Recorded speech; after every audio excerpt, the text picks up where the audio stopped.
இனிய தமிழஞ்சங்களுக்கு எனது அன்பான வணக்கம். இன்றைக்கி நாம் டக்ஸ் பற்றின ஐடியம்ஸ் தான் பார்க்க போகிறோம். இதில் முதல்ல நம்ம பார்க்குறது as easy as duck soup. ரொம்ப சுலபமாக செய்யக்கூடிய விஷயங்களை இப்படி சொல்கிறது. மீனிங் வந்து extremely easy to do, simple, requiring no effort. Example பார்த்தோன்னா this math test is as easy as duck soup.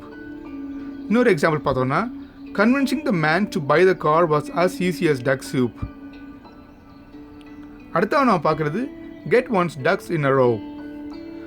Well ஆர்கனைஸ்டாக வெல் ப்ரிப்பேர்டாக இருக்கணுன்றதை இப்படி நம்ம சொல்லுவோம். மீனிங் வந்து to get one's affairs organised, to become well organised, prepared and or up to date. Example பார்த்தோன்னா when I get my ducks in a row, I'll be able to make a decision about a new career. இன்னொரு example வந்து make sure finance gets their ducks in a row before the audit. அடுத்து நாம் பார்க்குறது like a water off a duck's back. எப்படி வாத்து மேலே தண்ணி ஒட்டாதோ அதே போல் ஒருத்தரை ஒரு விஷயம் பாதிக்கலைன்னா இப்படி சொல்லுவோம். கொஞ்சம் கொச்சையாக சொல்லணுன்னா என்னதான் கழுவி ஊற்றுனாலும் தொடச்சி விட்டு ஒன்றுமே நடக்காத மாதிரி போகிறாரு பாரு அப்படின்னு சொல்லுவோம்ல. அதாங்க டேக் இட் ஈஸி பாலிசி தான். இதை பார்க்குறப்போ எனக்கு நம்ம வடிவேல் சாரோட ஜோக்கு தான் ஞாபகம் வருது. அவர் ஒருத்தவங்கள்ட்ட அடி வாங்கிட்டு நல்லா ரத்தத்தோடு வருவார். அவங்க ஒய்ஃப் கேட்பாங்க, ஏங்க இப்படி அடி வாங்கிட்டு வரீங்களா, திருப்பி ஒரு அடி கூட நீ அடிக்கலையான்றதுக்கு. இல்லை, அவங்கெல்லாம் சேர்ந்து என்னை அடித்தாங்க, அப்போ நான் திருப்பி ஒன்றுமே அடிக்கலையா, அப்போ அவங்களாம் சொன்னாங்க நம்ம எவ்வளோ அடித்தாலும் அடிக்காமல் எல்லாத்தையும் வாங்கிட்டு நம்மளை ஒரு அடி கூட அடிக்கலை பாரு, ரொம்ப நல்லவண்டான்னு சொல்லிட்டாங்க என்னை பார்த்து, அதனால தான் நான் அடிக்கலை அப்படின்னு. அந்த ஜோக்கு தான் எனக்கு ஞாபகம் வருதுங்க. மீனிங் வந்து without any effect, easily, to not have a lasting impact on someone or something. Example பார்த்தோன்னா criticism falls away from my father like water off a duck's back and he never worries about anything. இன்னொரு example வந்து his book got bad reviews but it was all water off a duck's back. He doesn't care at all what they say. அடுத்தா நான் பார்க்குறது to take to something like a duck to water. இதை ரொம்ப சிம்பிளாக சொல்லணும்னா மீனுக்கு நீச்சல் கற்றுக் கொடுக்க தேவையில்லை இல்லையா, ரொம்ப நேச்சுரலாக நடக்கக்கூடிய விஷயங்க. அதே போல் ஒருத்தவங்க ஒரு விஷயத்தை சீக்கிரமாக கற்றுக்கிறது. மீனிங் வந்து to do something very easily, to do something naturally with very little effort, to adapt to or learn something very quickly and naturally as if it were innate. Example பார்த்தோன்னா I thought he was going to have a hard time learning Spanish but he has taken it like a duck to water. இன்னொரு example, mister Sivaji Ganesan took to acting like a duck to water. அடுத்து நான் பார்க்குறது to be a sitting duck.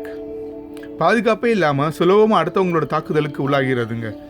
இதை பார்க்குறப்போ எனக்கு 2009 Sri Lankan team Pakistan போனாங்க இல்லையா, அப்போ அவங்க வந்து அவங்க பஸ்ஸை தீவிரவாதிகள்லாம் வழிமறித்து சுட ஆரம்பித்தாங்க. அப்போ ஒரு ஸ்ரீலங்கன் பிளேயர் வந்து இன்டர்வியூ கொடுத்துருந்தார்.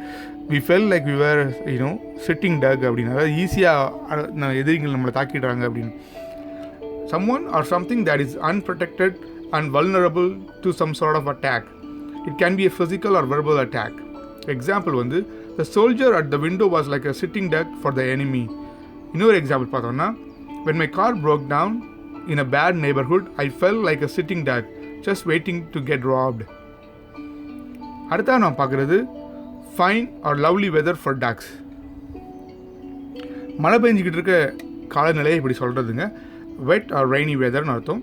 எக்ஸாம்பிள் வந்து so what's the weather like outside, it's lovely weather for ducks. இன்னொரு எக்ஸாம்பிள் வந்து it's been fine weather for ducks lately, I would sure appreciate some sunshine. அடுத்தவ நான் பார்க்குறது எ லேம் டக். ஒரு பரிதாபமான, மோசமான, கவலைக்கிடமான நிலையை குறிக்கிறதுங்க. மீனிங் வந்து used to describe someone or something that needs help. It can also be used to describe a weak person or someone that is not successful. Example பார்த்தோன்னா this business started off a lame duck but over the years it has grown into a huge profitable company. இந்த வரிசையில் நம்ம கடைசியாக பார்க்குறது to be a dead duck. யாருக்கும் உதவ முடியாத, எதற்கும் பிரயோஜனப்படாத, தண்டனைக்குரிய நிலைமையை குறிக்கிறதுங்க. மீனிங் வந்து something or someone that is useless or worthless. It can also be used to describe something that is a failure, to get into a lot of trouble, to be punished severely. Example பார்த்தோன்னா this idea was a dead duck from the beginning. I knew we should have done something different. இன்னொரு example வந்து when dad finds out you skipped school you are a dead duck. Ducks பற்றி சில facts பார்க்கலாம். நம்ம ஏற்கனவே பார்த்த மாதிரி ducks are highly water proof. They have highly water proof. அதனால தான் வேற ஒட்டுறதில்ல தண்ணி எதுவும். Ducks are omnivorous. They are outgoing social animals. They can live up to 20 years. A male duck is called a drake, a female duck is hen, and a baby duck is called duckling. இன்றைக்கி பார்த்த காணொலி உங்களுக்கு பிடிச்சிருக்குன்னு நினைக்கிறேன். இதேபோல் மீண்டும் மற்றொரு காணொலி உங்களை சந்திப்போம். இது வரைக்கும் சப்ஸ்கிரைப் பண்ணாதவங்க சப்ஸ்கிரைப் பண்ணிக்கோங்க. கமெண்ட் உங்களோட கருத்துக்களை கமெண்ட் செக்ஷனில் போடுங்க. நன்றி, வணக்கம்.